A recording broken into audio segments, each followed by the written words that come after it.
120 seconds.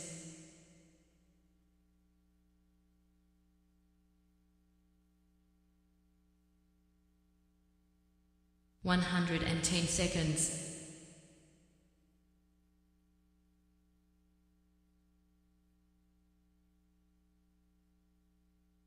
100 seconds.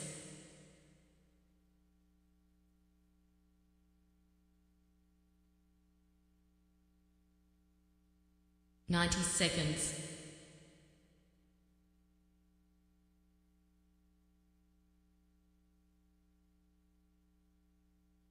80 seconds.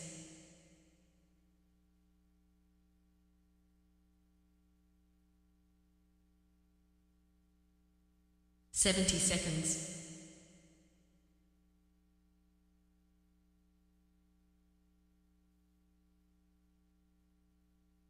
60 seconds.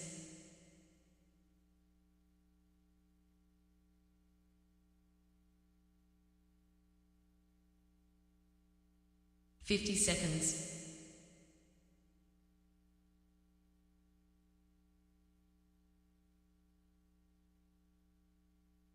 40 seconds.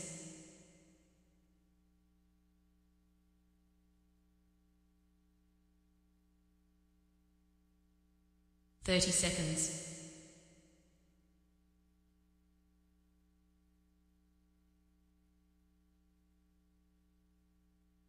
20 seconds.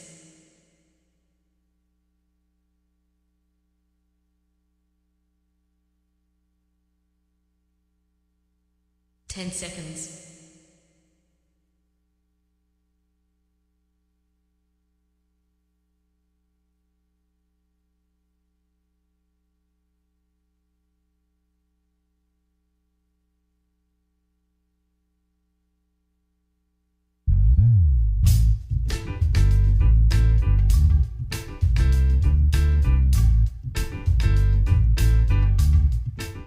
'My name's J.C. McCauley. I'm Nyesha McCauley, and you're watching AccessTV.org.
My friends, once again, it is indeed time to get our talk on. This morning, talk with me, your host, J. Stan McCauley, along with the champions of talk.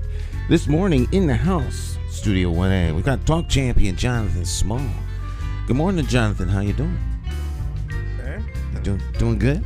You're doing good. It's a pleasure to be back here again. All right, bring that mic down closer to you. Okay. There you go. A little bit better. Now you're present. All right. Now you're present. I can hear you. The first day of spring, technically. Today's the first day of spring? Mm-hmm. Oh, this morning? Yeah, this today morning? is the first day of spring. Spring got here, I didn't even know it. Yeah, March 20th, technically. Wow. Spring is here. Now, some people will say March 1st is the unofficial first day. Like every first, like September is the unofficial autumn, June 1st is the unofficial summer, December the 1st is the unofficial winter, but technically it's March the 20th this morning or today. So it all depends how you look at it. I don't know, but technically today is the first day of spring.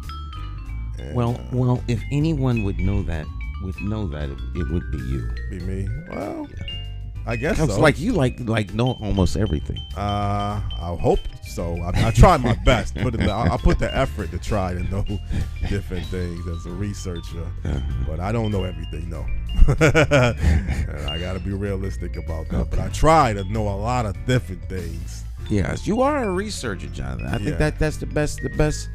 Yeah, yeah. You do good research too. I try my best on that level with research. And then whenever I can't research, I just make a request to see if I can find somebody that does know what I'm looking for. Someone always knows what's going on. Right. Someone always knows something. Someone always knows something. All right. Weekend was good? Weekend was good. I mean, yesterday was a little nippy, but it was good otherwise. I was still outside. I just love to be outside. And watched a little college basketball Saturday. My Duke Blue Devils lost. But it was a good game. There was some good basketball games on for over the weekend. Getting close to March. Well, this is March Madness. So getting ready for the Sweet 16. I believe the UConn men's basketball team, they did advance, and the women's basketball team. Yeah, from what I understand, they're going to Las Vegas. Okay. At least that's what the paper said. But that would have to be the Sweet 16. Yeah. So you never worry too much about the women's side, although they might be challenged this year. I think South Carolina is the best team. They rank number 1 for the women's college basketball. The UConn men is kind of up and down. They'll have some great stretches, and they may have some lower stretches, but they seem like they're back in the hunt. So you never know. It could be both teams in the championship, representing the state of Connecticut. Well, it would be great for both teams to bring home the gold, bring home the championship. I wonder if I think that might have happened once. I'm not sure what year. I vaguely remember both UConn men and women being the top teams at the same time in the country. They both won. I don't remember when, but I kind of remember that. In my mind, I see pictures of one of the two teams on the side of G. Fox building for some reason. Oh. I don't know if that happened, but... Well, the women's won so many NCAA tournaments, it's bound to happen. At one stretch, they was winning every other year. They kind of follow a tradition. I think Tennessee, as far as the women's side, put the college basketball, Pat Summitt. I don't know if you remember Pat Summitt, but she was the basketball coach for Tennessee University. She passed away, but she really kind of put college basketball, as far as, women's basketball, on the spotlight. And UConn just took it to a different level. But right now, it's South Carolina is one of the best college basketball teams, and some other college basketball teams. But just keep an eye, as we're getting closer to the Final we get Four. Closer, we'll see. One of our crack online researcher historian, Bill Costin, said twice. Twice. Oh, he did. So it's happened twice. I think this is just Stan, not necessarily the truth or the way things should be, but I think that on the side of the G. Fox building, there should be a mural of Gino, the former men's basketball coach, Jim Calhoun. Oh, definitely. And all of the key players throughout the years. Big mural. Home of the Huskies.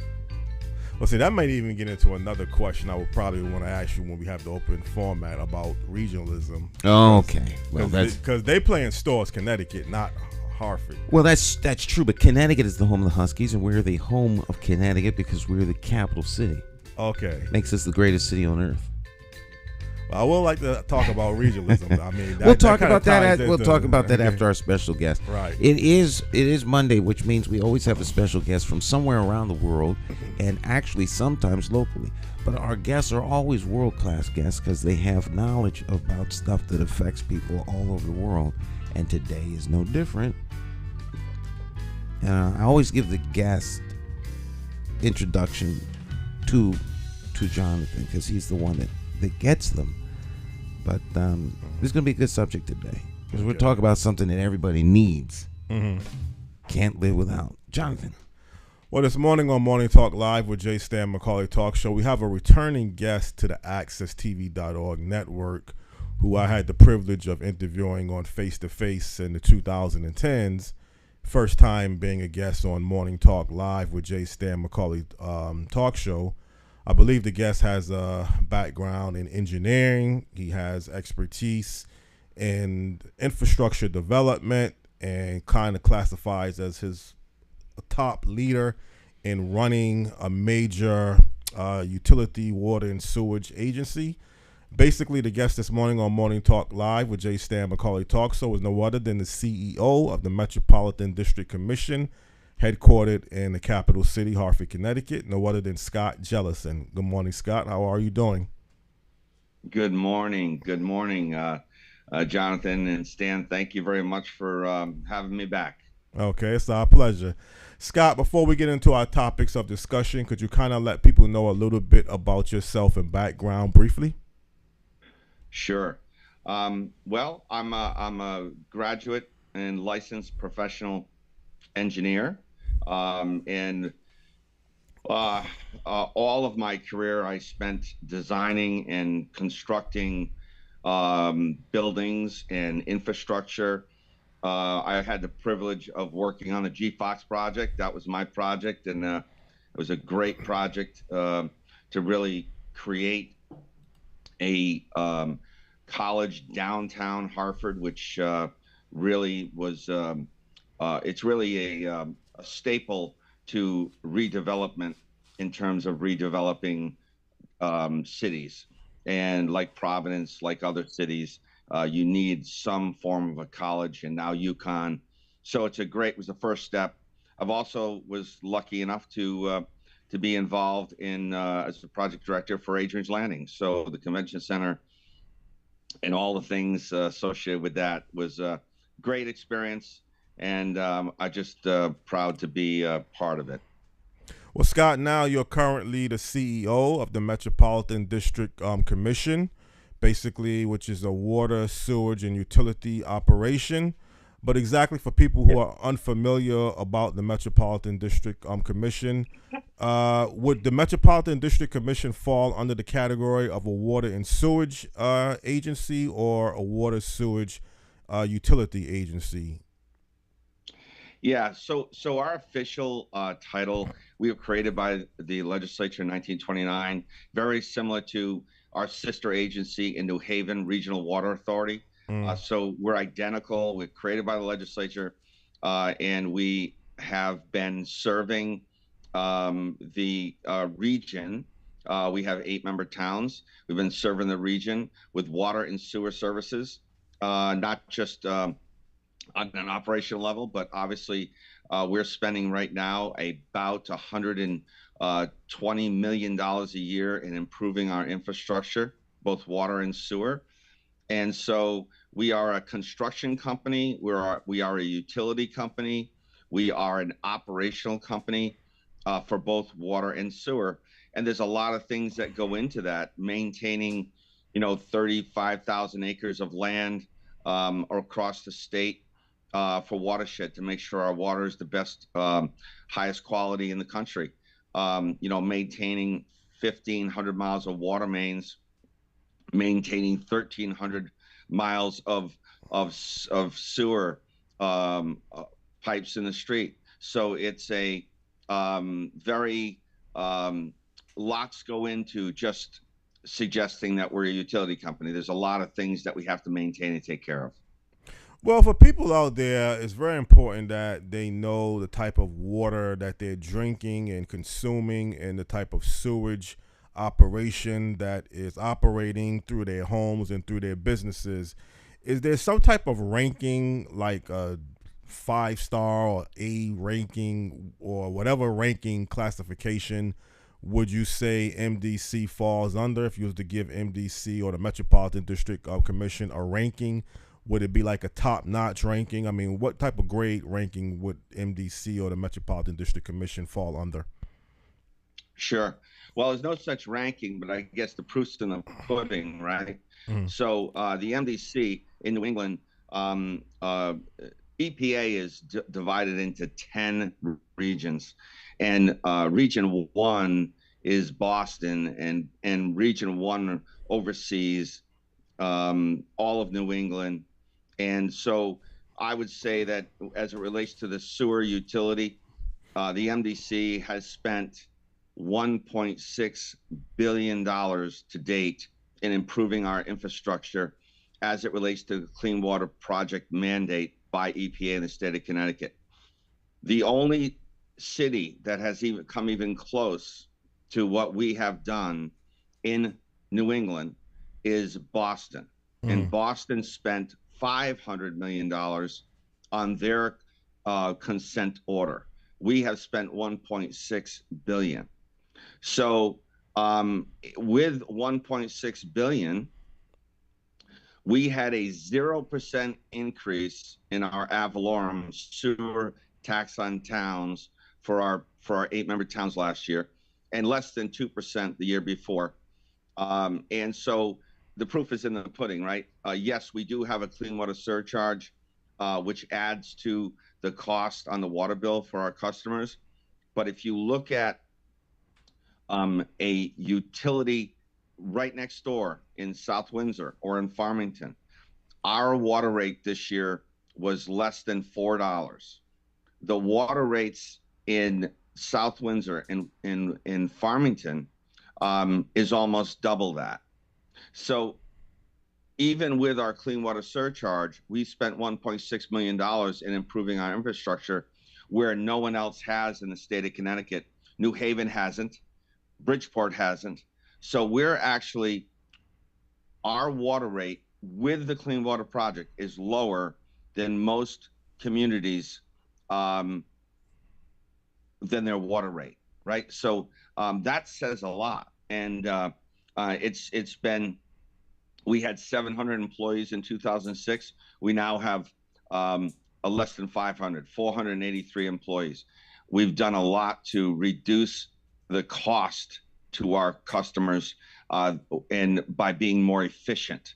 And we didn't just cut employees like the state of Connecticut. The state of Connecticut gave a mandate to their employees to say, if you don't retire by July of 2022, your pension will change. Well, we didn't do that. We worked with the union starting in 2015 and developed multitasking job descriptions. So we took 700 employees and we were able to reduce those number of employees down to 483 because we were now having people do multitasking job descriptions rather than having one person do this and one person do that. And that efficiency is what allows us to continue to spend $120 million a year in construction activity while producing water lower than anyone else in the state. So that's the report card that, it's difficult. We're probably, it's a difficult message to get out there. Being in the capital city, we the MDC get more exposure than any other utilities probably. But we are the lowest and the cheapest, and not because we're not spending money. As you know, spending $40 million a year in debt service. So we're borrowing at $40 million a year. That costs our towns about $2 million on their ad valorem. So if we're spending 120 times 3, right, that's $6 million a year. We are spending money, and we are the lowest rate structure in the state. Well, Scott, you had mentioned about reducing the workforce, and I do remember you mentioning that when you were a guest on Face to Face, and the multitask operation that you say MDC currently exists towards, meaning that you could have one employee doing the function or the job functions of two or three, or at least two different functions. Is that kind of what you're saying when you're indicating that the workforce was reduced from in the 700s to under 500? It's because you're able to multitask and have the employee doing two different job functions? Yes, and I'll give you an example, Jonathan. One example is our entry level job is we used to call it a pipe joiner, and that was the person that was in the street in the middle of the night, lowest man or woman on the totem pole, and that person was in the street digging that hole as a laborer. So that was the entry level job. We also had an entry level job, which was a gate maintainer. So if you had to control 30,000 gates, water gates in the ground, open them up, close them as part of a fire, as part of a break, water main break, that was another one. Hydrant maintainer, flushing the hydrants is very important for water quality. You've got to also make sure that those hydrants are operational so that the fire departments in towns have access to that water for fire protection. Sewer maintainer, and so on. So meter maintainer. So, take 5 of those jobs, and what would typically happen prior to 2015, we would have a water main break. A crew would be called out to go fix it. Typically, when you have a water main break, either the sewer collapses underneath it, or the sewer collapsed and caused the water main. But either way, you now need to shut the water down and you need to repair the sewer. So what would happen? We'd call out a separate crew, gate maintainers. They would come out, shut the water main down. Then we would call a sewer crew out. The sewer crew would do their thing, clean the sewer. So we had all these different departments, all these different groups that had to do their specific task. Now we have one crew. They all are utility maintainers. They all have that multitasking job description, and that group can do all of it. Now, depending on how large of the water main break or sewer collapse is, we may need more additional people, but it's not like only you can touch the hydrant, only you can touch the gate. Anyone at that job site can now multitask. So we don't work with less people unsafely. That's not our goal. Our goal is to be as safe as possible. We want to make sure our employees go home to their families at night. But it's a way to manage costs by simply not having to call in people to do a specific task when the people that are there are more than qualified to do it. Now, when you just said managing costs, MDC is not like a private water and sewer operation like Aquarion Water Company. You're kind of you fall into a different category. So you're not in business to make a profit. So even though you are able to cut costs and do things less cheaper and just as efficient, you're still not a private business where you're trying to generate a profit. Is that correct? That's correct. So the water utilities and so ourselves, MDC, Regional Water Authority. Regional Water Authority also has a second arm. It's a sewer authority, and they're 2 separate organizations. In Hartford, we're just one. So both of these groups, MDC and New Haven, we are created by the state of Connecticut. We're a nonprofit, and our goal is to simply provide services. And we do not make a profit. Whatever profits we make reduce our overall costs, and therefore the costs to the towns are reduced. There are private water utilities that are regulated by the state through PURA, which is Connecticut Water and Aquarion, as you mentioned. And if you look at those utilities, ironically, they're regulated by PURA, but yet their water rates are double ours. So yes, they're out there to make a profit. That's their model. That's what they're there for, which is fine. But there's been a lot of discussion over the years about, well, we should regulate the MDC. Well, if just take practical issues at hand, if we were regulated by PURA and we were a profit organization like Connecticut Water, and I'm sorry, I got a phone call. Like Connecticut Water and in Aquarion, we would double our water rate. So that doesn't make any sense, right? So our job is to make sure that we are doing everything we can to keep the rates low for not just on the sewer side, it's for the towns, because we tax the towns for the sewer service, and therefore the towns tax the residents and the taxpayers through their local tax bills. But on the water side, the water is paid for directly by the customer through a bill that the MDC issues. Now, Scott, you mentioned some comparisons of MDC towards other water and sewer utility operations in Connecticut, and you claim that the rates that you charge are a lot less than the other companies, whether it's Aquarion or New Haven Regional Water Authority. But of late, there's been a lot of criticism directed towards the Metropolitan District Commission on how the agency is handling the flooding issues in some of the homes in certain parts of the capital city of Hartford, and some of the sewage issues that some of the homeowners and business owners are dealing with. And recently I had the chairman of Metropolitan District Commission, William DeBella, on as an in-studio guest, and he kind of was not accepting any responsibilities for the issues that the homeowners and the business owners are claiming that MDC should be responsible for fixing.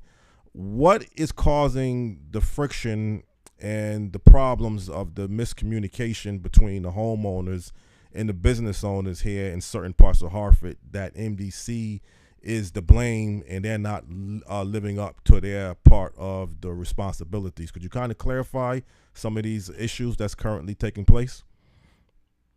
Yeah, sure. So there's a lot there, but I'll try. So, there's been some recent incidences where I don't disagree that MDC has a responsibility. MDC has a responsibility to its residents to provide them with water and sewer service. On the sewer side, presently the sewer lateral that goes from the home to the sewer system in the street is the responsibility of the homeowner. That's by our ordinances. And that's presently, and we're going to be proposing to change that, and we'll talk about that a little bit. But but presently that lateral, in most cases, it's a clay tile that is basically has joints, and it's allowed to have roots grow through the joints, which typically clog the pipe, and you have blockages, and then you have backups in your homes. That is the responsibility of the homeowner. There is other circumstances that creates backups, like a collapse in the street. That is MDC's responsibility. And we're also responsible to make sure that our pipes in the street are of good repair, and make sure that we're trying to keep the stormwater that's leaking into the pipe in the street or on in the right of way, we call it, up to the sidewalk. Make sure that those pipes are the water that's leaking into those old pipes are taking up capacity of the sewer system, right? So the pipe is only so big, and it can only handle so much sewer. This problem is not the sewer. The only time we ever have this conversation is when it rains. So the MDC, as we've said, is we're not a rain company, right? We're not a stormwater company. We're a sewer company that also has a combined pipe in the street that is designed to take the private property stormwater from your home, like your gutters, and from your basement, and dump it into the sewer system. And that's our responsibility. But whatever can't get into the pipe, whatever physically can't get into the pipe, and it creates street flooding, or it creates flooding in people's backyards, that's not the MDC's responsibility. And so that's where the confusion comes in as to why are we having all this street flooding? And let's use an example, actual example. On August 19th, 2021, Albany Avenue had 2 to 3 feet of water in the street. That water could not get into our sewer system for a couple of reasons. I've said, I've been very public about this. The responsibility of the city of Hartford is to clean the streets. And if anyone is aware of that time frame, and I made a very pointed presentation on a number of occasions, that the garbage in the streets were clogging the catch basins. Leaves were clogging the catch basins. The water cannot get into the sewer system. However, that's important, and that has to happen, and that's a city responsibility, and we all can agree to that. But that storm on August 19th was a 200-year storm. We received 7 inches of rain in less than 8 hours. We had another storm less than 5 days later. There is no system that's large enough to handle that. So I was physically out there talking to residents, talking to people with claims, and every person that I talked to, even videos that were provided to us, show water literally pouring in people's front doors. The sewer system can't handle that. There's nothing that the MDC can do about that. But what we can do is make sure that the sewer system that is connected to your home, that through a number of programs, including the backwater valve program, we can make sure that our job and our job that we're mandated to comply with EPA and the state of Connecticut is, they say to us, you cannot allow the sewer system, the sewer in this pipe that the MDC owns, you cannot allow it to leave the pipe. So you can't allow it to go into a home. That's our responsibility. The way we protect you from that is a backwater valve. We cannot allow it to leave the manhole in the street up to a 1-year storm. Now that's a real simple, call it a 1-year storm. That's like having an inch of rain in over a 5-hour, 8-hour period. 7 inches of rain in a 8-hour period is a 200-year storm. So those are the differences between what our responsibilities are. But the Clean Water Project, probably what the chairman was referring to, the Clean Water Project, the mandates that we're required to spend all of this money, $120 million a year, that mandate is very specific. It tells us we must eliminate sewer overflows to the Weathersfield Cove. There's 5 overflows on Franklin Avenue that go directly to the Weathersfield Cove. There's 4 overflows that go to the North Branch of the Park River. And then there's a total of 86 of these overflows that go to some place. It could be the Park River Conduit. It could be the Weathersfield Cove. It could be the Connecticut River. But all of those Elliott drains, but all of those overflows, those are just required to comply with a 1-year level of control. All of this money that we're spending is to do that specific task. Now, in 2008 through 2013, the regulators were very clear. We want it done fast. We want it done quick. The only way to do that quickly, we started doing separation on Franklin Avenue, and we started doing separation in the northern part of the city, up on Albany Avenue and other parts of Upper Albany. But the regulators said it's going to take too long. So we agreed to build a tunnel. Now the tunnel is designed to simply pick up these overflows. The problem with the tunnel is that if you do separation like we did on Franklin and Albany and other parts of Cleveland, Tower, the community gets brand new infrastructure. They get new sewer pipes. They get new storm pipes. They get, in most cases, a new water system because we're not going to rip up the road and we're not going to replace that water main when we're already there. In most cases, the entire road gets paved. In most cases, new sidewalks. In most cases, new fences. So there's a lot of benefit to separation versus building big tunnels. In the last go around with DEEP in our what we call our integrated plan, the Clean Water Project, we try to convince them to get away from the tunnel concept. That tunneling, although it's quicker, it doesn't provide the benefit to the community So yes, we pick up the overflows. Right, it's like having an overflow in your bathtub. Everyone has an overflow in your bathtub, and just think about it. If the tub gets really high and it hits that overflow, that water goes somewhere. Well, that water is the water that we're talking about. It's going to the river, and the EPA and the state say you can't discharge that water to that river, so you have to build a big tunnel to collect it. But if the water goes fast enough, the water overflows the tub and it goes onto your bathroom floor. Well, DEEP and EPA don't care about that. They only care about the river.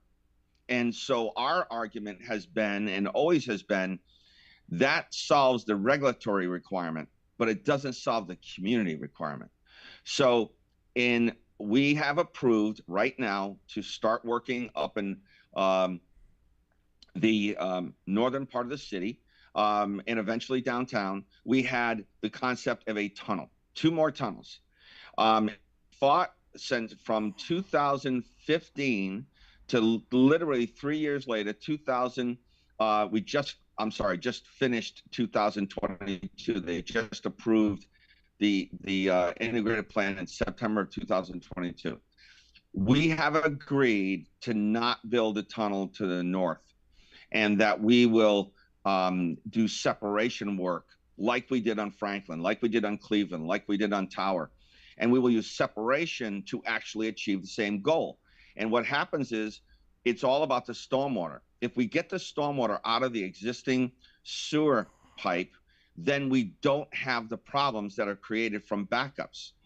But if you have a tunnel and you just collect the overflow, there's some point where the water physically can't get to the tunnel because it's just backing up into the closest home, the closest sidewalk overflow from a catch basin, the closest basement toilet. It just physically can't get there. Separation is the solution. The EPA and DEEP have agreed with us, and we are now preparing to start to work in the northern part of the city, Granby, Blue Hills area. Unfortunately, there's a lot of design work that has to occur, and we were just authorized by DEEP to proceed with this in September of this past September. So we're working diligently with the community. We are working diligently with the NRZs to communicate this plan with them. We just had a meeting about 2 weeks ago, and we're planning to have more meetings. But there's one good thing about all of this that has happened with the issues that Ms. Bridget Prince has raised. The one good thing is the regulators have realized that it shouldn't be just about the river. It should be about the community. And the MDC has been diligently fighting this for really since 2004, when we started this discussion with the regulators. Well, Scott, but separation is the solution, and I've even proposed. I've had a number of meetings with EPA and with DEEP over the last couple of months, and they are very supportive, and they are willing to consider that we're going to propose in the next week a number of issues that we can do to help the community today. For example, well, excuse me, Scott. We're sure. We're going to take a quick commercial break, and I do want to give this to Stan to have him ask some questions. I know he may have some questions, and we don't want to spend too long just on one question, if you don't mind, because there's other questions that we like to ask. I'm sorry, I get talking. I'm sorry, John.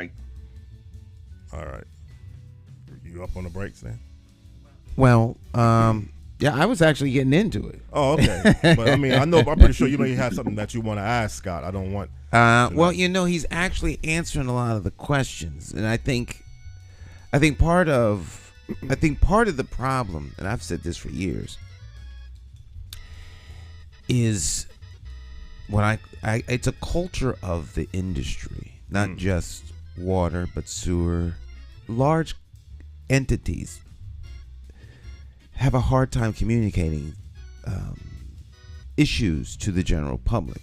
Mm-hmm. And where there is no answers, people make assumptions, and those assumptions generally are wrong. But these kinds of conversations are lengthy, and they're technical, and it's hard for some people to get their heads around them. But it's needful. So we'll continue after the break, and we'll uncover some more. Okay. Because my quick takeaway is, when you have outside agencies and authorities telling other agencies how to do what they know how to do, and suggest to them that their way as an authority is better than the way of those who are experts, then you start on the process, but you spend a lot of time, a lot of money in the process, and find out, well, maybe we should do it a different way. It's not like just stopping your car and going the other way. There's a whole lot of time, energy, effort, drawings, engineering, design, this, that, and third goes into something. Then when you shift gears midway, it's like time lost. And so I hear a lot of why things are the way they are, but how you articulate that and get it to a place where large communities understand is a very, very big challenge. But we'll continue. Stick and stay. Okay. Don't go anywhere. We'll be right back. Little Jay Hogard, and we'll continue Morning Talk.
Every bad political decision is made by a politician elected to office. So if you think your vote doesn't matter, just remember this. There are people sitting with politicians in a back room making deals about your future, making policies about your children, making decisions about your neighborhood. To them, you are just a vote. You are not their cause. You are just a vote. Elections have consequences, and if you don't vote, you are actually voting to keep these people in power to work against you. Now more than ever, you need to make your vote count. It's time to clear the air and vote for a mayor that is unbought, unbossed, trusted, and accountable to you, the constituent. My name is J. McCauley, and I am an independent thinker, and I approve this message.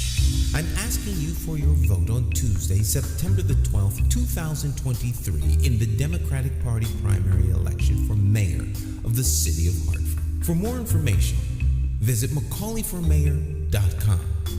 Have the courage to vote your conscience and vote for the name you trust and know. Vote J. Stan McCauley for mayor.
My name's J. McCauley. I'm Nyesha McCauley, and you're watching AccessTV.org. Oh, yeah. We're back. Morning Talk. The champions of talk. Jonathan Small, Dr. Maya Bowen, Cacique, and Cleo Duke Wright. Join us every week. Of course, every Monday, it's Jonathan Small with important guests from around the world.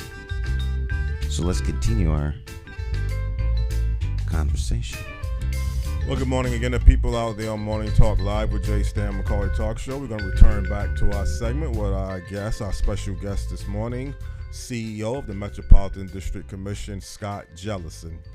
Well, Scott, I mean, obviously there's a lot of clarification, and you definitely was doing your best to clarify the situation of some of the criticisms that your residents have in Hartford towards how MDC is handling the sewage issues of basements and businesses and flooding issues.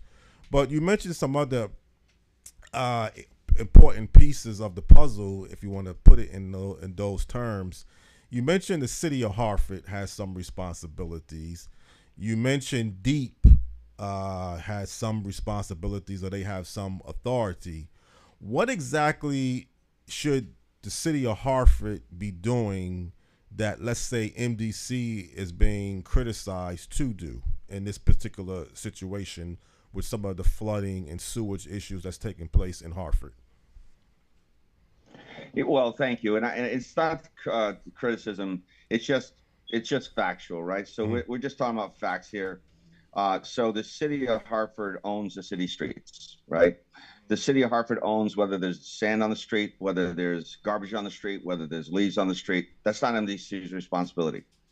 So whatever is clogging the catch basins in a storm, as you can imagine, when you build a road, you pitch the road so that it goes to the catch basin, right? So the water brings whatever is on the road directly to the catch basin. So in the August storm of 2021, and others before that, it was very obvious that the water was ponds up on the road and builds up on the road and can't get into the sewer system. So that's the responsibility of the city of Hartford. Now, that is a 200-year storm, so no one could have solved that problem, but having the streets clean and having the catch basin clean would have obviously made it better. How much better, I don't know. But we all have a job to do, and I will take all the criticism for the MDC for not doing my job, but I'm not going to take the responsibility for somebody else's job, right? Mm-hmm. So that's what can happen. The state of Connecticut, DOT, owns Albany Avenue. Now, in 2013, probably, Jonathan, when you and I talked last, I was the chief operating officer. I was not the CEO. But I had numerous conversations with the state of Connecticut DOT, with the city of Hartford, about the Clean Water Project and what we had to do in Albany Avenue. And we came to an impasse. The MDC, again, is responsible to do specific things, and we can't use our money to do stormwater-related items. It has to be related to CSOs. It has to be related to stormwater in our pipe causes an overflow, and therefore we have the right to spend money on that. But if the water doesn't get into our pipe for whatever reason, it's not regulated. It's not part of our mandate. So when Albany Avenue floods, and always floods, it's for a lot of engineering reasons. One is that there's not enough catch basins. There's only 50 catch basins. There needs to be. DOT owns that road. DOT and or the city of Hartford have a responsibility for stormwater management on that road. In 2013, starting in 2008, I said to the city of Hartford and to the DOT that MDC is going to be doing our Clean Water Project, and we would be willing to execute a stormwater component for the city and the DOT if they were willing to pay their share of it. We can't pay for it. And we offered that in 2013, and they declined. Fast forward to 2018, the state of Connecticut and the city are going to be doing a streetscape. The streetscape on Albany Avenue. The chairman and I met with business leaders on Albany Avenue, and we told them point blank, the city of Hartford and or the DOT, as part of the streetscape, should replace all the sewer and water laterals going into the businesses before they pave and do all of that work. It's not, we can't spend that money. That MDC cannot do that. It's not that money that our towns pay us for is not meant for private property. So again, DOT and the city declined to do that. And again, MDC got blamed for it. But it's very clear what we own and what we don't own. Probably the biggest problem that we have is MDC's not vocal enough to really. We're not here to beat up our towns. We're not here to beat up our regulators. We're just trying to do our job. But those are the facts around a perfect, specific example of Albany Avenue. And as you know, there's lots of flooding in Albany Avenue. We have very little. We only had 3 phone calls from Albany Avenue, despite all of the rhetoric. We only had 3 phone calls during the August 19th, 2021 storm for surcharging in basements.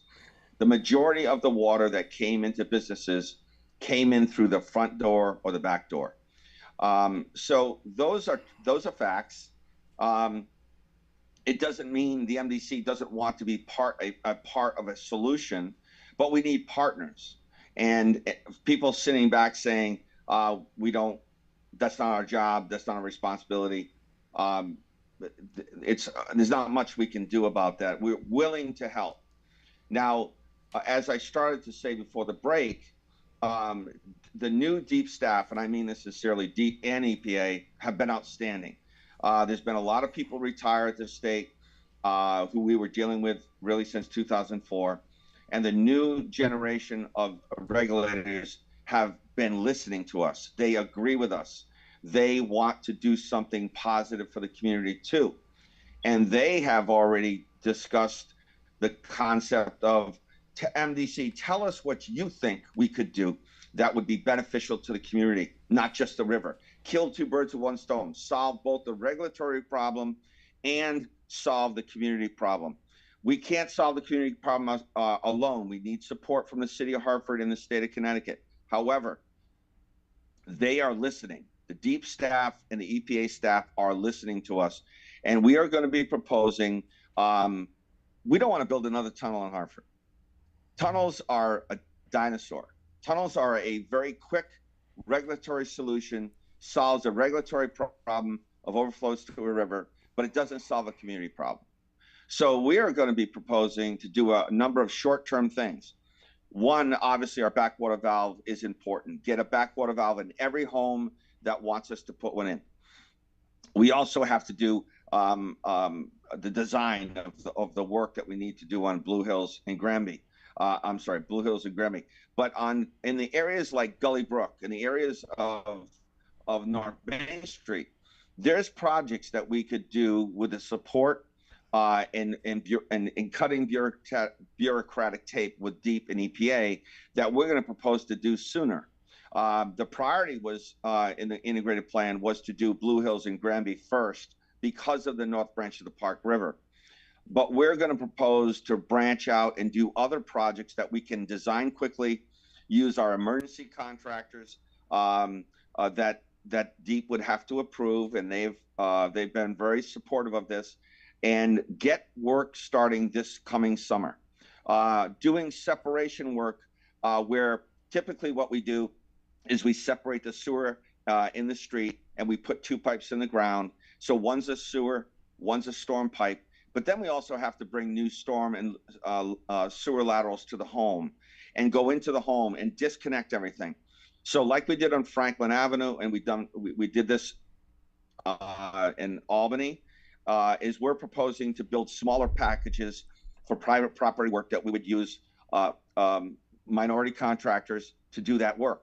And that we're very supportive of that.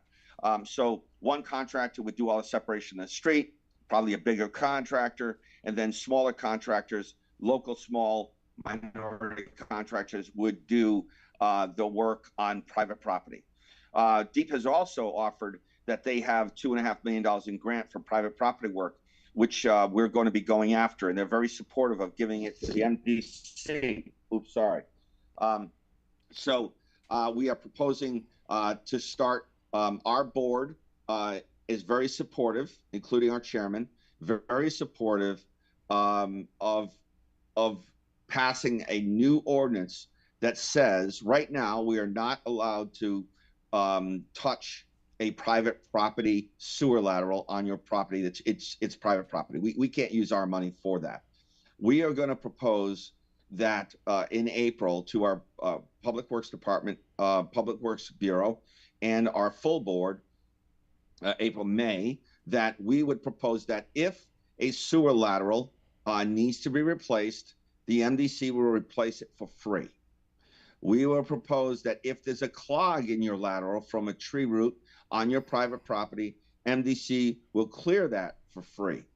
We are also going to add every time we line a sewer main in the street. So, for example, there's two options. You can rip up an old pipe and put a new pipe in the ground, and we typically bring it right up to the sidewalk, and then we connect to the lateral going to the home.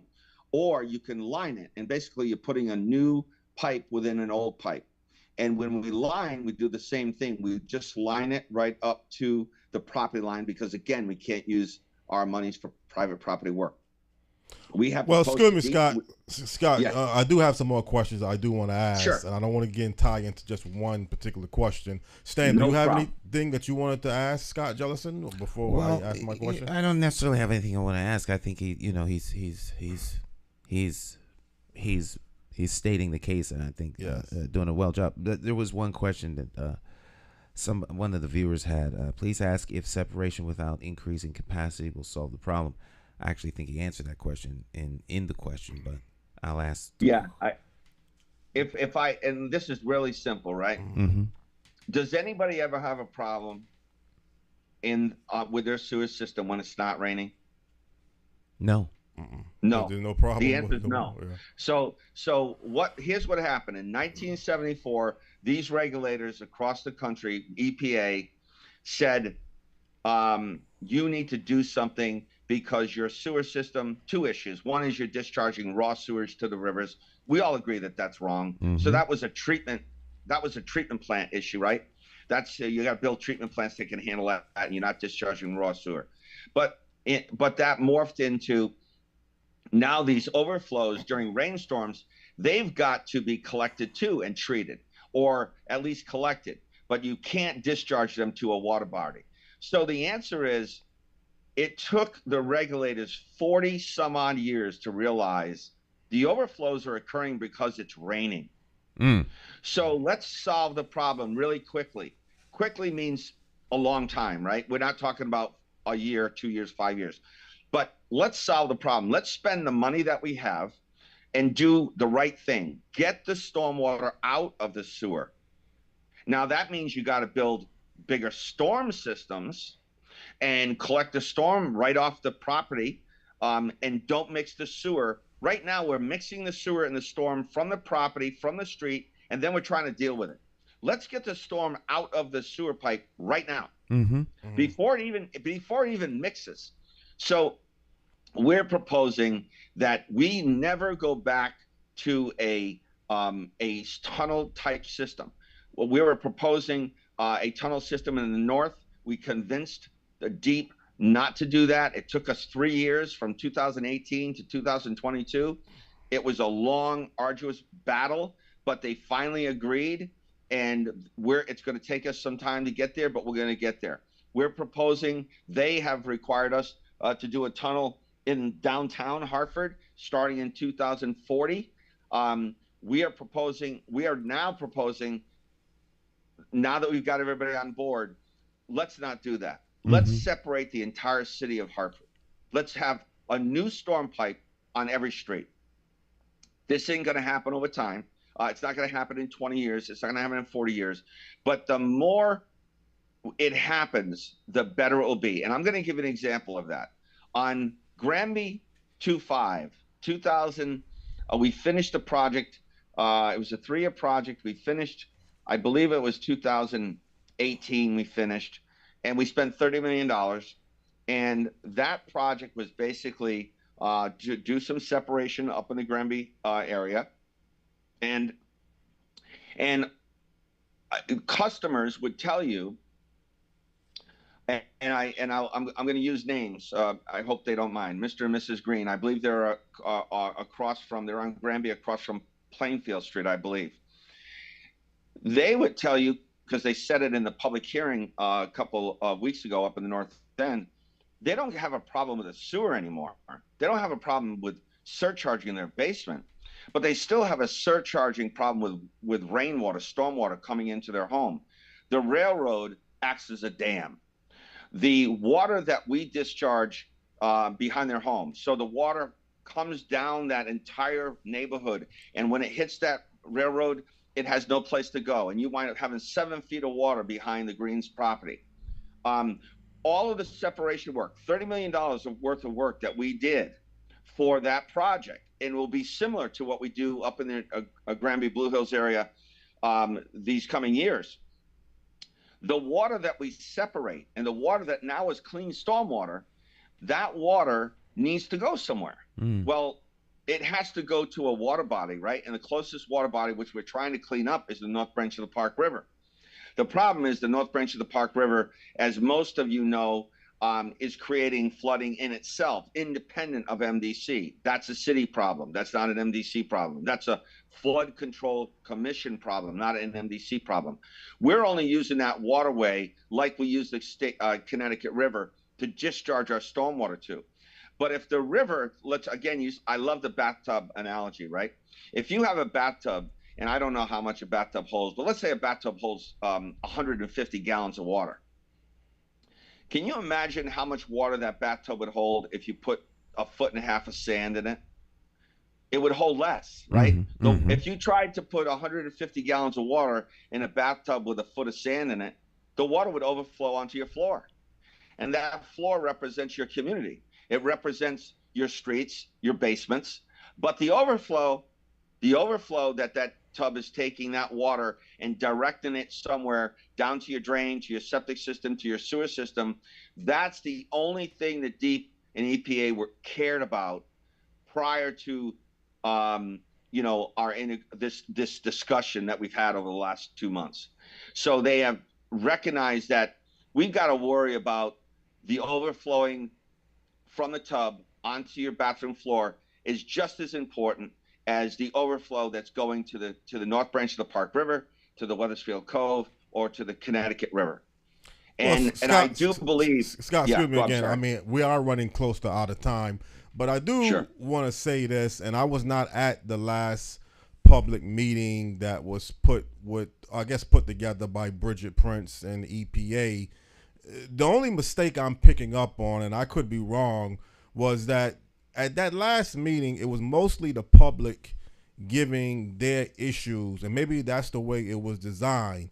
But all of the explanation that you're giving now, unfortunately, I don't think y'all had a meeting with the community this year, designed where the community can exactly tell you what they feel the issues consist of, and then you could get a response. So I don't know if it's going to be, you keep using the word proposed. This is going to be on proposed. Hopefully there will be another meeting proposed by Bridget Prince and a follow-up with EPA, and the community can give what they're dealing with, what they feel needs to be resolved, and then you can give representing MDC, the chairman William DeBella can give your response. Instead of them just giving their full explanation, sounding off what they feel is the problem, and then the people walk away not hearing what you are saying today. And Stan, I don't know if you see it the same way, but wouldn't you like? I think I hear what you're saying, but then you get caught in the meeting causality loop.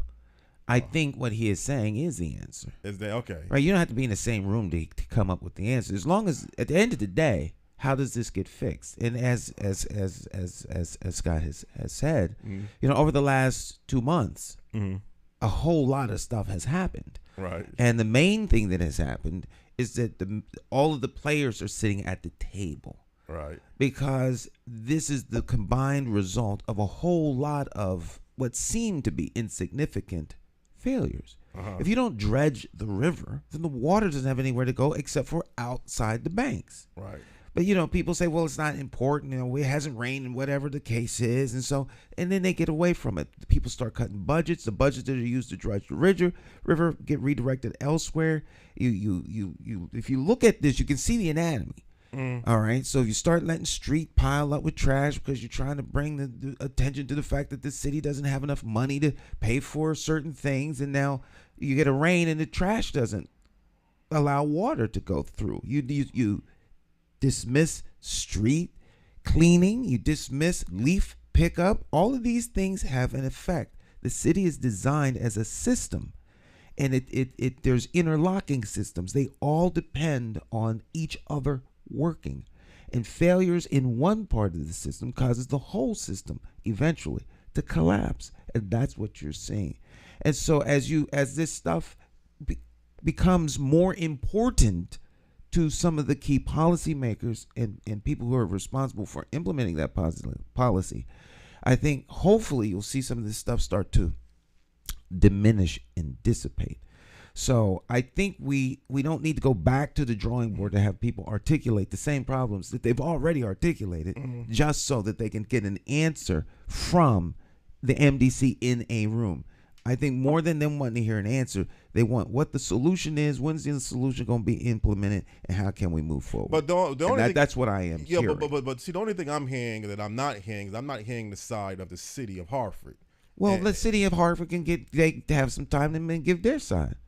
But up until this point, it sounds like the city of Hartford has been pretty silent on this issue. It's irrelevant whether they're silent or not, in my never to be humble opinion, because their silence doesn't change anything. They could be vocal. It doesn't matter whether they're vocal or silent. What are they going to do? But they do have some responsibility. It's clear that they have responsibility, whether they deny it or not. Yes, the city has responsibility. The question is, what will they do about it? Well, Scott, let me ask you a question. Are you working with the city of Hartford? Are y'all on the same page, or there's a lot of friction?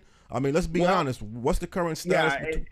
So just to follow up though on the meeting. So I'm not planning to have a meeting with Bridget Prince. That's not what I'm not here for that. I'm not here for the politics of it. I'm here to solve a problem, right? So we've already had a meeting with, I think we've had 3 NRZs in that represent Blue Hills, Granby, and the West End, because that's the first area that we're going to be working on, and we need to do the drainage study for dredging of the river. And so dredging the river is really important, as Stan mentioned, because you need a water body that you can, once we separate, you need to be able to discharge this water to somewhere. And that's what the river's purpose is. And it's part of the Flood Control Commission. The North Branch of the Park River is a component of the Hartford Flood Control Commission, period. That's a fact. So the city has said we don't have the money. So we're trying to help them find money through EPA. EPA has said, and DEEP have said initially, no, we could not use clean water funds to do a dredging of the river, because they look at that as not a CSO issue, a sewer issue, but a stormwater issue.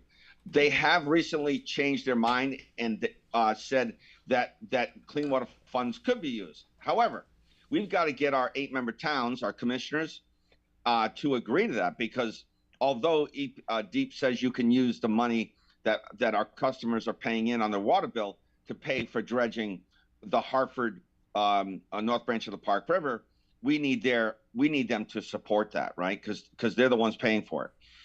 But we are going to have meetings. We already had one, I mentioned. We're going to have another meeting before I'm trying to remember the date, March 20th, before mid-April, and even sooner than that. I don't know if it's been scheduled yet, but now we're scheduling a meeting with the public within these same NRZs that we met with, which will be the Blue Hills, Granby areas, so that we can tell them exactly what we're talking about today and exactly what we talked about with the NRZ leaders 3 weeks ago.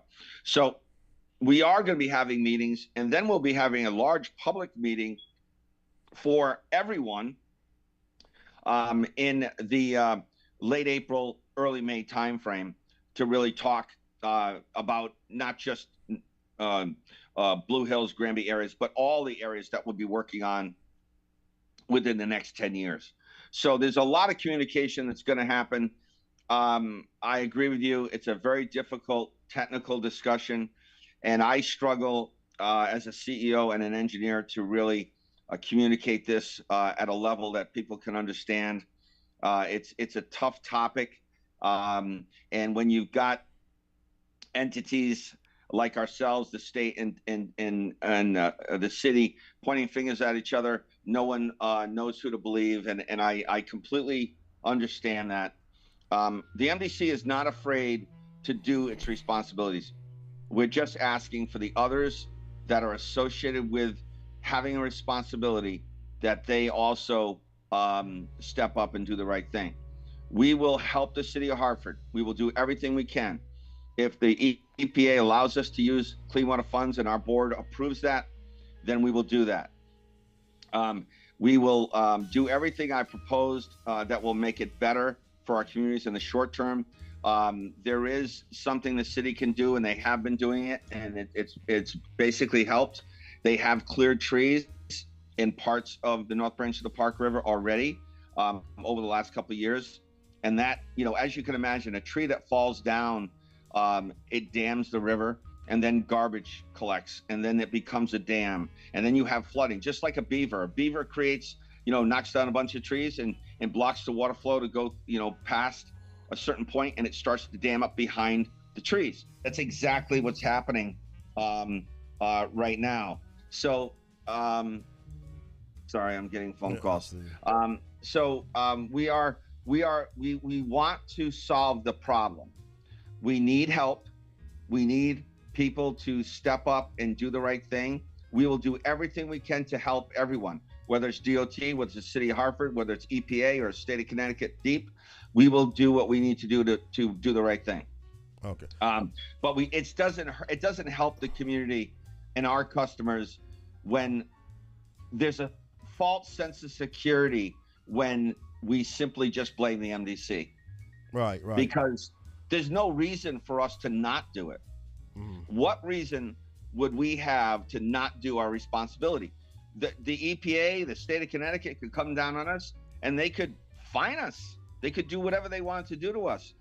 The reason why EPA and the state of Connecticut DEEP are not fining MDC is because they know that we are doing our job, and they know whose responsibility it is as it relates to stormwater, rainfall, collection of that rainfall. It's very obvious. But besides that, the state of Connecticut DEEP and EPA want information from the MDC to tell them, what can you do? Help us find a way to start addressing this community issue as quickly as possible. And we are prepared to do that. And we're going to be proposing a number of these items. I'll be sending a letter this week to DEEP and within the next 2 weeks to EPA. Well, Scott, we're going to have to end it on those notes. I mean, I appreciate you giving up your time this morning to go into this particular topic. I mean, it kind of got away a little bit from what I kind of wanted to talk about with the water and sewage industry, but this clearly outweighed, I felt, the substance matter of a better show. I thought it was good information myself. Good information. So it kind of worked out good anyway. I said either the water and sewage industry or the Metropolitan District Commission would be like a combination of our topics. And clearly, this was a real important, informative subject matter that you just laid out. For the record, Jonathan, you asked the question. Yes, I did, and I got an answer. Exactly. So again, let's try to go positive from this point on. Again, as I told the chairman, William DeBella, last month. I mean, I don't know if it's necessary, Stan, to bring another person like Bridget Prince or somebody else back on. I think we're good. You think we're good now? Okay, so I can leave it at that. Yeah. Would be interesting to hear how the city of Hartford feels, but I can't guarantee I can get Mayor Luke Bronin or someone on. But you are running for mayor, and I do want to get into regions. Well, we have that discussion at another time. Another time, okay. All right, Scott. So again, I appreciate you this Thank morning, you. and I wish you the very best of Thanks luck. for the invite. I really appreciate the invite, and I mean it sincerely. The MDC wants to do the right thing. We will do the right thing. We will make sure that whatever we spend up in the northern part of the city is effective. And we're going to do whatever we have to do to make sure that that happens. And that means holding DEEP accountable, EPA accountable, the city of Hartford accountable, or DOT accountable. We are going to do the right thing. All right. No doubt about it. Thank you for taking time out of your schedule and joining us and getting us up to speed on what's happening here. So Great. Thank you so much. See you soon. Thank you. See you soon. Thank you so much. Okay, you're welcome. All right. Good interview. Yes, it was. I mean, he brings a lot to the table. He was real passionate. I can definitely pick that up when we got into the issues of the water and sewage meetings that they had with EPA.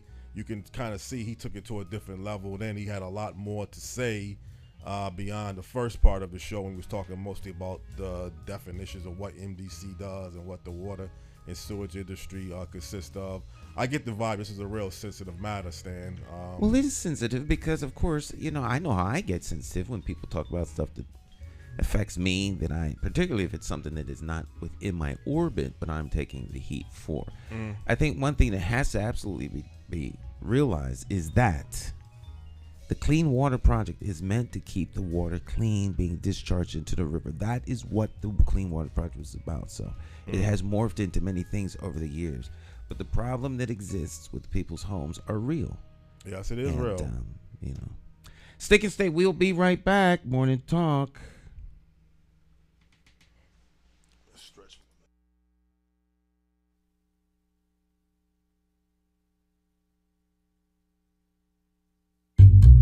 How do you define evil? Is evil the pedophile school administrator or taxation without representation? Is it the gatekeeping community leaders who sell out the very people they were elected to fight for? Or is evil the politician that puts out lies and takes in cash? However you may classify evil, having to choose the lesser of two evils still leaves you with evil. Nowhere does this rule apply more than during an election for mayor. Choosing a candidate who is the lesser of two evils still leaves you with evil. No wonder so many people don't vote. It's time for the constituents to flip the script and vote for a mayor you can trust. My name is Jason McCauley. I am an independent thinker, and I approve this message. I'm asking you for your vote on Tuesday, September the 12th, 2023, in the Democratic Party primary election for mayor for the city of Hartford. I, like you, am an independent thinker. So let's sit down and talk about my path to victory and why my 5-point plan for Hartford will work. Stop listening to the uninformed evil interests that tell you I can't win. For more information, visit McCauleyformayor.com. Have the courage to vote your conscience. Vote for the name you trust and know. Vote McCauley for mayor.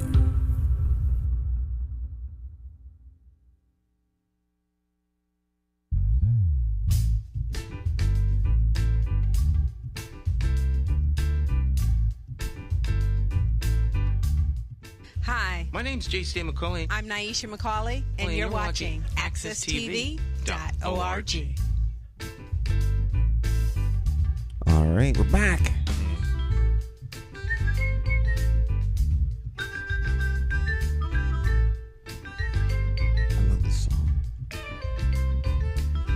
I love this song. Very good song, I love this song. Jay Hogarth in the background. Is he playing like a piano? That's a vibraphone. A vibraphone. I've never even seen that before. Really. Yeah. Well, you remember xylophone when you were little? I can't for some reason. I don't know. Maybe I could. Yeah, I think that's a vibraphone. Yeah, I think I do remember that. The little blue balls that he's hitting. I kind of remember that now. And it's got keys that you hit, you strike with the little mallets, like the piano. So it's got the piano has little mallets inside of it hitting. Mm-hmm. Maybe we'll have Professor Hogarth here, and we'll discuss music and maybe get Ronnie back too. Ronnie's song. Ronnie's song, yeah. Okay. Have a deep conversation on music and the language thereof. Where else can you get this kind of? This is morning talk. This is what we talk about. It is, and I only get one. I only get one Monday a week, so definitely I try to bring Monday. the best. Yeah. Jonathan would like to be here every day. Well, it's hard to get a good guest. I mean, I like to talk about things. I want to have a guest too, but I can't get a guest every day. Not the guest enough, but to give this information, maybe another show in the future. Who knows? But right now, I'm definitely enjoying and appreciate what I am able to do with your help. Obviously, Morning Talk Live with Jay Stan on McCauley Talk Show. And as I mentioned a couple times, I don't know how you feel. Maybe since you're running for mayor, I think Hartford would be a better city if it was a regionalized city. I know if it was regionalized. Oh yeah, definitely. Oh, that's a touchy subject. Well, we had attorney Mark Korber on a couple times, and he's definitely promoting the need to regionalize the city. I don't think that regionalization would be all that bad. The problem with regionalization is, it's 169 little towns, and nobody wants to give up their sovereignty. That's the problem, I think. So, once again, the separation between conversation and action. So it's a great conversation. We could sit on the stage of the Bushnell and have nice lights and good sound quality. And all of the heavy heads could come in there, and the thinkers, and the folk with round glasses and square glasses and ponytails and pointy ears, and they could sit down and talk long and hard, get long pipes and put the pipe tobacco in there, and get intellectual voices and talk about the pros and cons of regionalization. And then 100 years from now, nothing's changed. Well, it has to be authorized on a state level. It can't be authorized just from a city level. Well, the states represent the state representatives and your state senators are representatives of the small towns. And they're not going to sit by idly while their little towns are absorbed into one greater Hartford. Well, I think the key always stands as you take the towns like West Hartford, Bloomfield, Windsor, even the surrounding border towns. They don't have, they have a problem giving up control. I think that's what it really comes down to. It's not a matter of, it's not just giving up control. It's maintaining a certain lifestyle within the town that the people have come to respect, know, and love. And to suggest that the people of Hartford don't respect, know, and love the lifestyle that they have is like somehow, like we should just throw that away. There's a lot of people enjoy the lifestyle that we have here in Hartford. Why should we give it up? It's not like. But what are you really giving up, though? No. Who decides whether or not the lifestyle we have is sufficient? That it needs to be somehow changed? That sounds like colonization. The colonizers come and tell you what you miss and what you need to change to make it like what they want. Yeah, but see, you gotta understand, Hartford is not. The whole purpose of a regionalized city is to make your city bigger, larger, give yourself more of a stronger downtown presence. That's for those who believe in a strong downtown. Does Bloomfield have a strong downtown? No, but it's a town. It's not a city. Every city some would contain that Hartford is a town whose office park is in the middle. Bloomfield has an office park. Has an office park. It's just not downtown. If Bloomfield would move all of its office parks downtown Bloomfield, then Bloomfield would have a downtown. Would have a semi-downtown. And our downtown doesn't have offices in it anymore. Those things are being turned into apartments. Well, that's what I'm saying. That's not what I'm not going to knock it totally, because if it is what it is, if it's moving in that direction. But when you talk about a vibrant city, and I'm not going to try to compare Hartford to other cities, but I'm just saying, businesses, entertainment, recreational, you're trying to make your downtown a destination. You're trying to develop Union train station to be a world-class train stations. Those things don't seem to appear right now. They don't appear because Hartford is not that city right now. It isn't. And regionalizing it won't be the fix. Then the region's already here and it isn't. So you remove the quote unquote borders, you get rid of the false constructs of these artificial borders from which we use to separate, and the people are still here. The same people are here. They're the same people with the same minds, live in the same houses. Whether you call a border the Hartford West Hartford line, get rid of it. We have whole separate communities on other sides of the street in Hartford. Right. And there's no hard border there, but everybody knows once you cross this street, you're in a whole nother neighborhood. Yeah, but I'm talking about having a stronger tax base. That doesn't translate into a higher tax break, a tax bracket, property tax on homeowners. You can change your whole fiscal structure of your city. Right. You could also destabilize the homeowners of those the homes of those who don't make as much money. Mm-hmm. There's a lot of unintended consequences of some of these good ideas, but they're not being thought out all the way with what are the unintended negative consequences that could come. There are some unintended good consequences, but generally those are never a problem. Right. It's the unintended bad consequences of the decisions that are made right now that are realized in the future. You see some of that with this whole flooding situation here in Hartford. Decisions that were made were not the right ones, but they were the ones of people in charge. And so now everyone else has to suffer those decisions. So everything affects everything. So if we get rid of the borders and we say, okay, we're going to make Hartford, through legislative fiat, Greater Hartford, we'll just call it GH.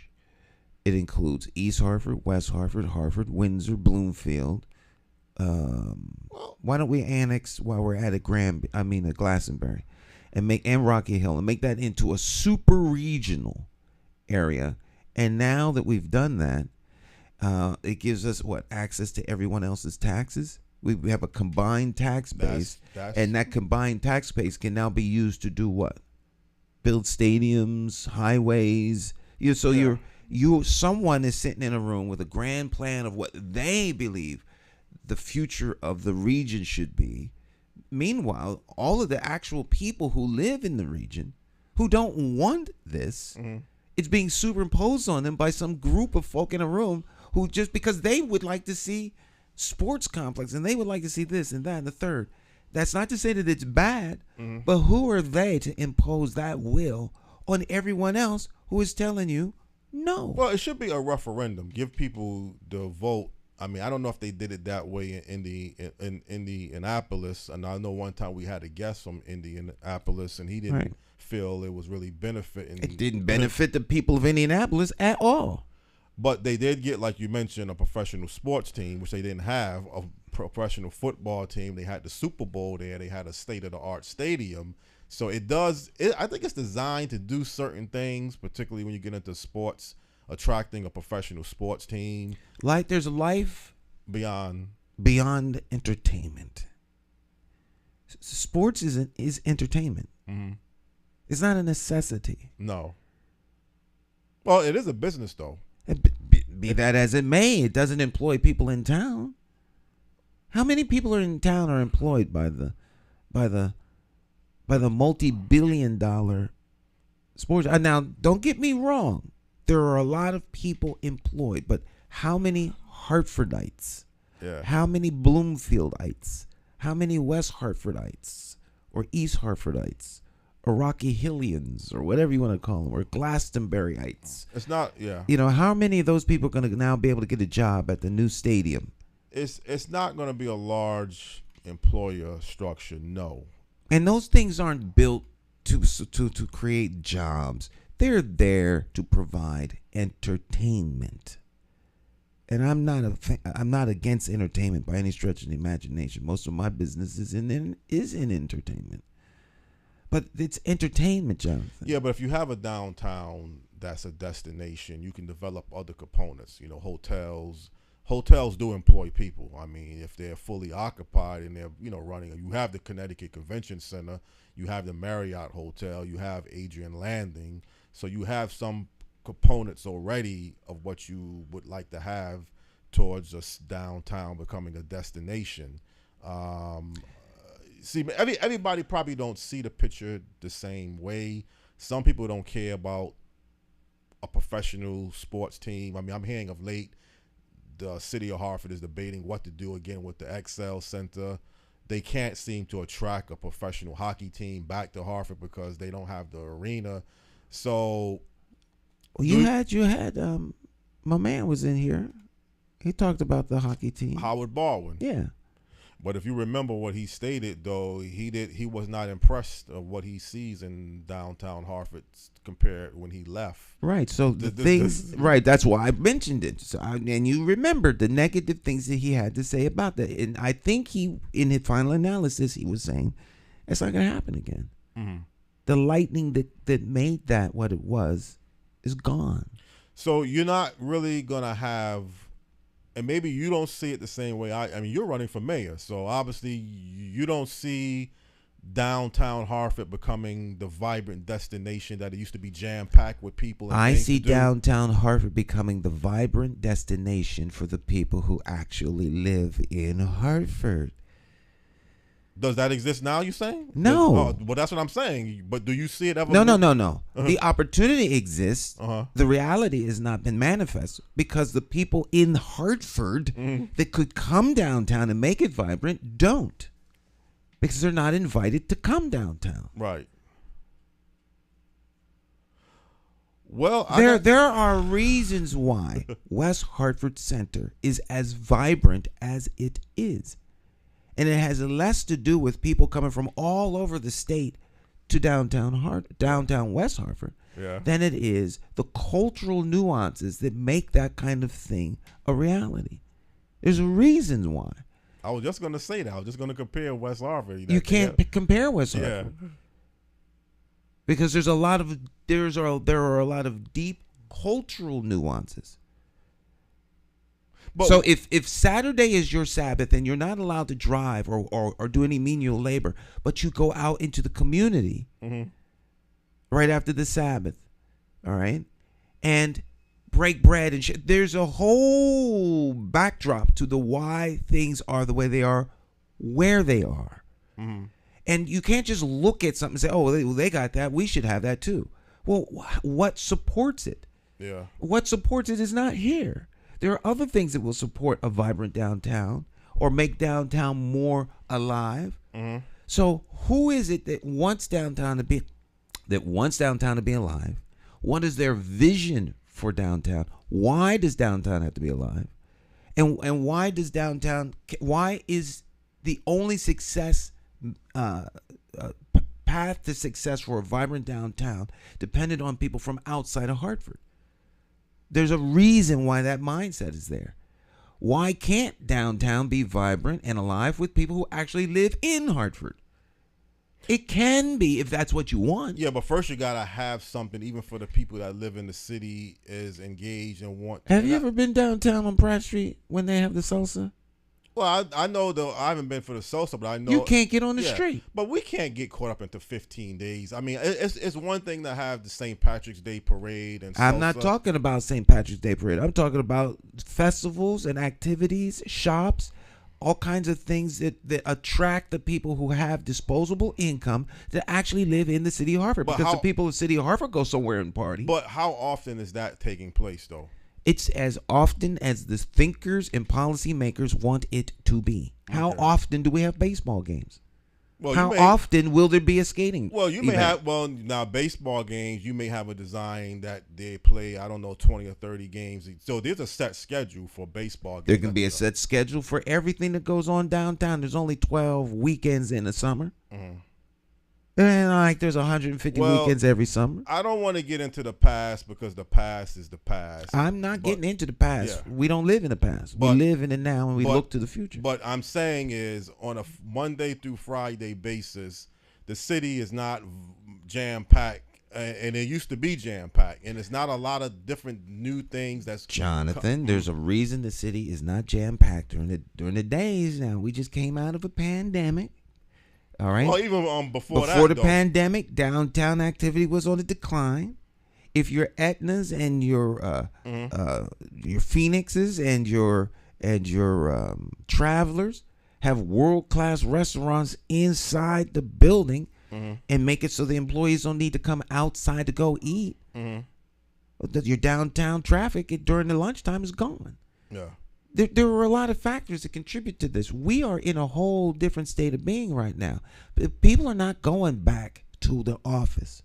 The ones that are going back to the office, that's already happened. Yeah, but Hartford, it was the proposed with not just Adrian Landon, but with downtown North. And I hear that they have a downtown South project around the Bushnell Park. There's some plans to develop this area with housing, redevelop Bushnell Park. So I don't know exactly when that's going to get started. Okay, so if we're going to redevelop the area, right down the street from me, we're going to put a whole new complex. It's going to be housing. Right? They're putting apartments all downtown in the G Fox building. Well, not G Fox, at the Gold building, 777 Main Street, the Pearl Street, all these buildings going up. They're converting all these buildings into residential things. Right. There is no more corporation coming to those buildings because the corporation's capacity to have buildings and office space in there is gone. They've been turned into apartments. So all of the amenities that'll be for the people who actually live downtown. Yeah. Once again, why not make it a destination for the people who live inside the city of Hartford and the surrounding region? There's no reason why Hartford can't be a place where everyone comes, where it is multicultural. We're an international city. We have I'll be safe. We have over 60 ethnic groups. It's more than that. We have more than 60 ethnic groups that live in the city who have those cultures in this city. We don't exploit it or tap into it at all. So there is a way to make downtown thriving. There's a way to make downtown businesses prosperous. If you listen to the people who actually have stores on Pratt Street, they have ways to make the street prosperous. But for some reason, folk ain't listening to them. I'm telling you, Jonathan. Right. Hartford's downtown is not Manhattan. You can run through downtown in less than 3 minutes. Never said that, though. Never said about Manhattan. Never compared it to Boston. You start talking football teams. Well, now, there was a plan at one point or some vision to bring a professional football team. We used to have a professional hockey team. You still have the XL Arena, so that arena could still be utilized, whether it's a professional hockey team or just college basketball with the UConn men's and women's. You could still have things happening in that arena. I guess they could come and play here instead of gamble. That's where they play now, right? That's what I was saying before. So what are they going to do with Gamble Arena? Well, sometimes you do a combination. Because there used to be a time you would play some games at perhaps it was ill-fated, the XL Center. Like Constitution Plaza. People make these decisions with these long-term dreams and plans, and I'm not against those by any stretch of imagination. But everything affects everything, and everything doesn't always stay the same. Well, I agree with that part. This is New England. Right. There's a reason Manhattan and New York grew up to be what they are, as well as Boston. And there's a reason why Hartford has grown and then declined to what it is. And it would be nice if we could go back into the past, but we don't live in the past. Well, again, regionalism wouldn't be the fix then. I mean, that's what it really would come down. That's what I'm trying to find out. No. Regionalizing No. the area. I think there are good reasons for regionalization, but that is not one of them, in my never to be humble opinion. It wouldn't translate into a vibrant downtown just because you read. But one thing I can say, Stan, I can't think of too many cities throughout America that has 1 million plus populations that don't have either professional sports teams or a tremendous amount of development, retails, mixed-use developments. I just can't think of any city. Jacksonville, Florida, which is a city that kind of did almost the same thing, consolidating that city and growing it beyond the numbers. Indianapolis, even though how you feel about Indianapolis, they do have the Indianapolis 500. They have a professional. I'm not saying. I'm going to ask the artificial intelligence a question. Alexa, What is the population of Connecticut? According to the 2020 U.S. Census, the population of Connecticut is 3.61 million people, which is a 0.9% increase over the 2010 U.S. Census. Now we got 3 million people here. 3.6. 3.6.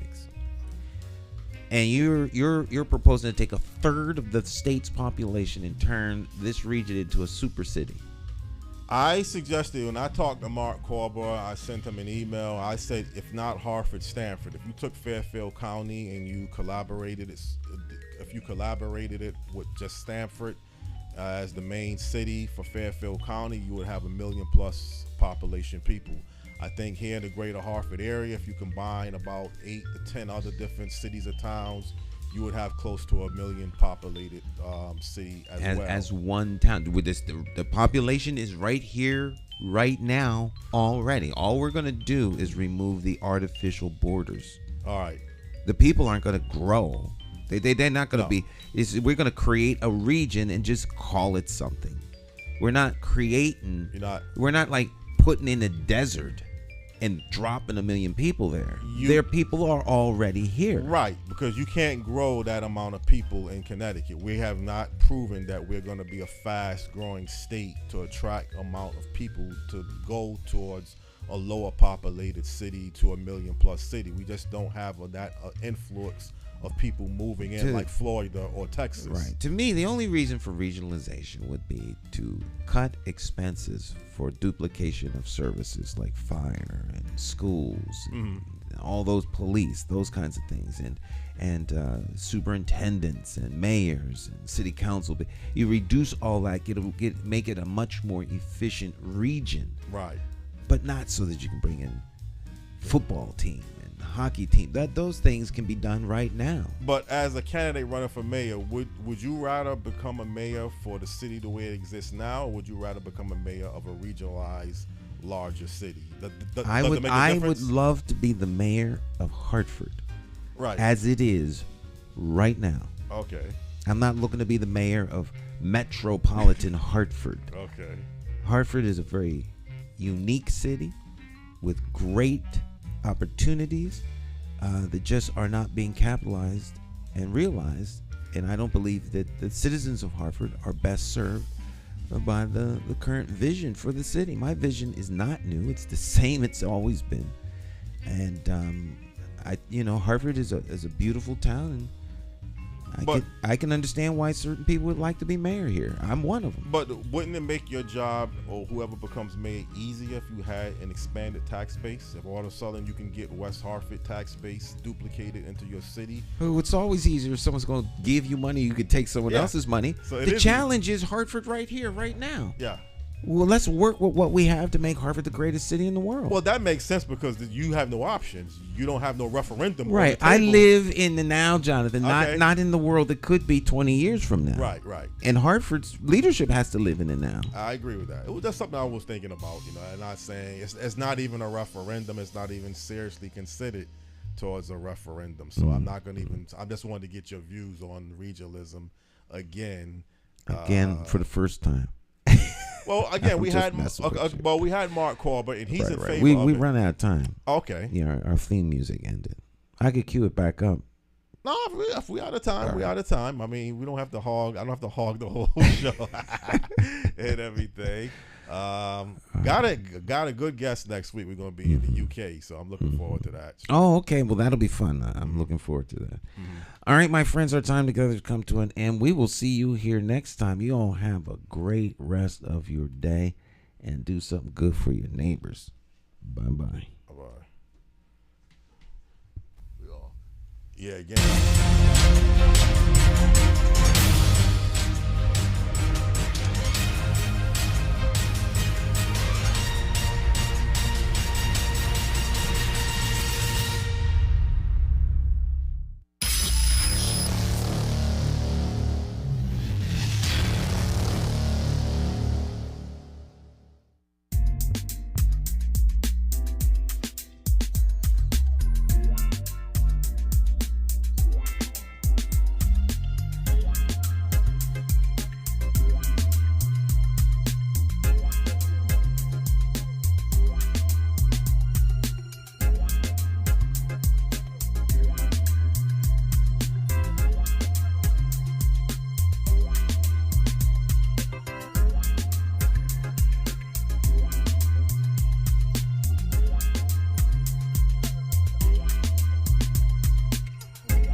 Hey, Hartford, Connecticut, I'm talking to you. We gotta get out and vote. Vote for Stan McCauley. It's our time. We gotta rise up and take it back. Vote for Stan McCauley. Vote for Stan. You gotta vote for Stan McCauley. Vote for Stan. Vote for Stan. Oh yeah. It's more than politics than just what your social covers. And it ain't somewhere written down in bold letters. Don't just take my word for it, do your research. Think of your future, look at your bigger picture. Suit and tie, clean up, unity for the righteous. Plotting on action, hands-on access. With a light source vision, door-to-door knocking. Guerrilla style marketing, brainstorm as a collective. Real neighborhood suggestions. Only we know what it is where we living. To make real life decisions. Move on facts, make it manifest back. You gotta vote for Stan McCauley. Vote for Stan. Vote for Stan. Vote for Stan. Oh yeah. Look at your city. Stop. Take a look around. Is opportunity flow into your house? Are you working? Wait, can you save some money? And is your neighborhood safe? Or is it a homicide every night?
My name is Marlon E. Styler Sr.